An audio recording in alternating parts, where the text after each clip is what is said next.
World hypertension day.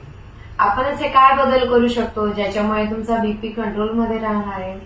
सर्वात प्रथम म्हणजे सेंधव मिठाचा वापर। दुसरा, नियमित व्यायाम, कारण व्यायाम तुमचे हॅपी हार्मोन सेक्रेट करतं आणि स्ट्रेसला कमी ठेवतं। तिसरं म्हणजे वजन कंट्रोलमध्ये ठेवणे। आता तुम्ही जंक फूड खाल्लं, व्यायाम नाही केला तर नक्कीच वजन वाढणार आहे। मग अशा वेळेला जर का तुम्ही वजन कंट्रोलमध्ये ठेवलं, वेळोवेळी व्यवस्थित घरचा आहार जर का तुम्ही केला तर वजन कंट्रोलमध्ये राहणार आहे आणि हृदयावर एक्स्ट्रा लोड येणार नाही, स्ट्रेस होणार नाही आणि ब्लड प्रेशर देखील वाढणार नाही।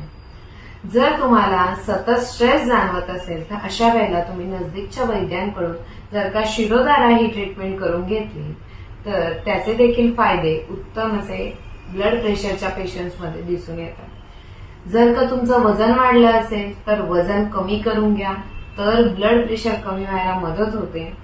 वजन कमी करण्यासाठी नजदीकच्या वैद्यांकडे तुमच्या प्रकृतीनुसार, ऋतूनुसार वमन विरेचन जर का करून घेतलं तर नक्कीच वेट लॉस मध्ये मदत होते। धन्यवाद।